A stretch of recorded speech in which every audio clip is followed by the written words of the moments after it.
Hey everybody, it's Jason Blaha here, and once again it's time for the Q&A, so let's go ahead and get this started. All right, first question. I've just moved to Strong Lift's advanced program. I did not know they had an advanced program. Headed for a 462 squat. I'm finding that my workouts are taking 2+ hours. I've added 3 additional accessory lifts and I'm exhausted the next day. Is this usual time in the gym and fatigue when moving to an advanced program? Yeah, as an advanced lifter, you're going to have to train more. Okay, that's simple reality. Training volumes go up, accessory lifts go up. It is normal to get very fatigued. Yes, your training hours can get very, very long. So, what is it that we need to think about? Well, you've got to start thinking about stuff like stimulus to fatigue ratios. The stuff that we don't care about with novice lifters, right? We can take a novice lifter, we can get them jacked off squat, bench, deadlift, overhead press, chin-ups. Okay? This is not a problem, is it? If we get them as strong as possible in like the 5 to 8 rep range, on those exercises, a novice will grow like a weed. They'll grow like a weed. Now, when you're an advanced, if you're talking about here, 462 squat. And I think from your previous post, you're an older guy, probably close to my age. Recovery becomes a big deal. You're not going to build your quads doing back squats. Okay, you're not going to build your legs off squats anymore. Should you still be squatting? Yes, of course you are. You're going to squat heavy. But if you're trying to do all your volume off squats and do all the supplemental work, it's going to be a problem. This is why I do stuff the way that I do it these days. It's why I'm being successful. We take our classic lifts, the lifts that fatigue us.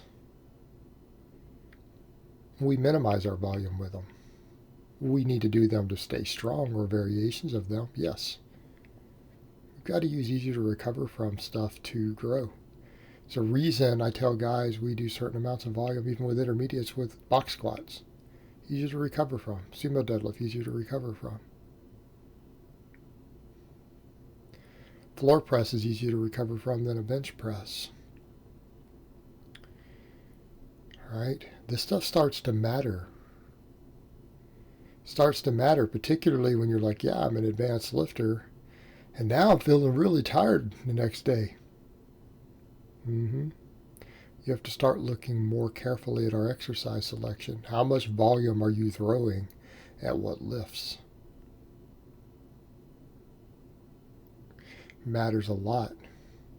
The reason I do strict Pendlay rows.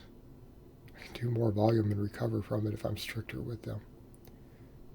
So, welcome to the world of being an advanced lifter, brother. All right, next question. What can I do if I'm gaining weight but not strength? Well, you're gaining weight and not strength. It's time to seriously reassess your training. I had clients who've come to me with these issues in the past, starting clients who had gotten up to pretty high body fats and had gained very little muscle and very little strength.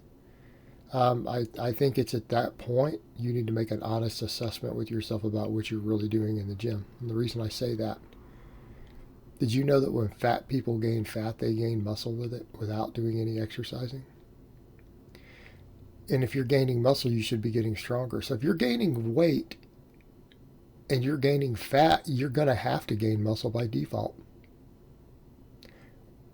And I want you to understand that. If a person who is sedentary sits around eating pizza and ice cream and puts on 35 pounds of body weight without exercising, they will gain several pounds of muscle mass.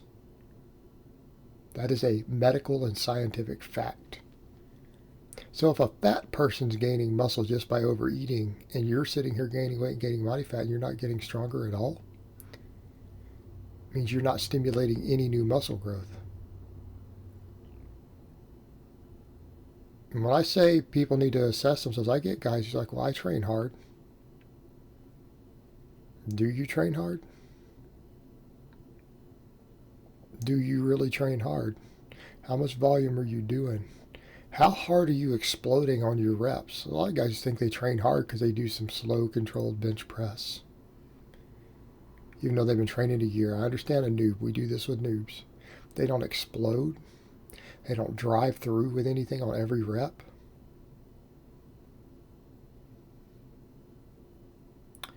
They use inappropriate training volumes. Okay, no compensatory acceleration. No really true limit sets. They don't do much volume. Especially they don't spend a lot of time on volume on the real things. How many sets of rows are you doing every week? Okay, what are you doing for your glutes and hamstrings? How much are you doing for them? So when you say you're gaining weight, you're not getting stronger, I'm going to tell you that you're not being honest with yourself about how hard you're really training. Okay? You need to train harder. You need to train more effectively.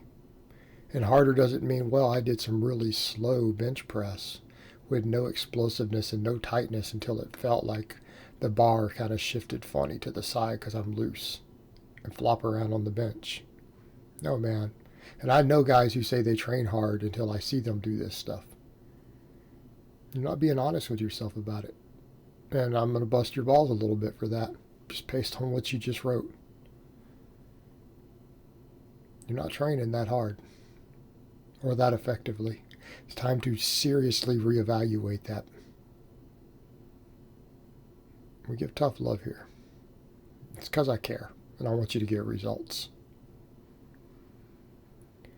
All right, next question. How do people keep getting stronger while maintaining the same body weight? Well, you watched me do that. Okay, let's set aside drugs, because a lot of times drugs are a very obvious answer. But that's not even always the case either, is it? A lot of times if guys are using a bunch of gear and getting stronger, unless they're using something that's recomping them like crazy, they're still gaining weight usually. Right? They're still gaining weight. So when people say, well, that could be a cop-out. May not be what they're doing. Maybe. A lot of times it is. So how do guys do it without upping the dose, bro? Because upping the dose could be, are they using more than they were using? Or did they go on something at all? So someone who doesn't use anything is not doing it. Someone who's consistent, even with what they're using, isn't doing that. They're not upping the dose. So let's come over to what they're doing. Because look at that last question. Gaining weight and not gaining strength. Now we're talking about maintaining. How are guys doing this? Perfect training. Training as hard as possible with fatigue management, stress management, paying attention to fatigue to stimulus ratios, lifting really, really heavy. Because let's be honest here, how do you get stronger? Only two ways you're getting stronger. You practice doing heavy lifts, improve technical mastery, and hypertrophy. Okay, hypertrophy. Which of those is the most important?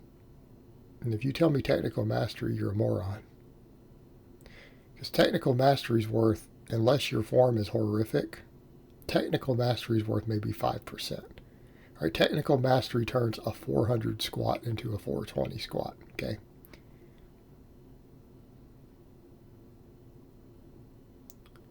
Lifting heavy, okay, that helps, right? Guy who's never done anything lower than 5 reps.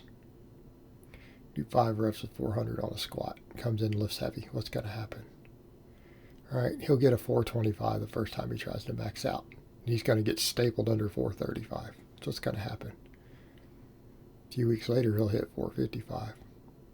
A few weeks after that, he'll hit 465, won't he? Of course he will. If he can do 400 for 5.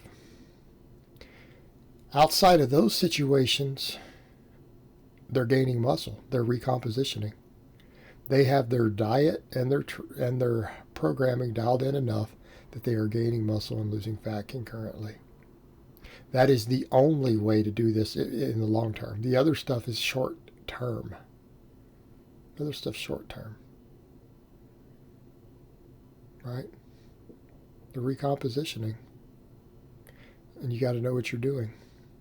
Yeah, you got to know what you're doing. Recomp, that's it. Because that's the only ways you gain strength.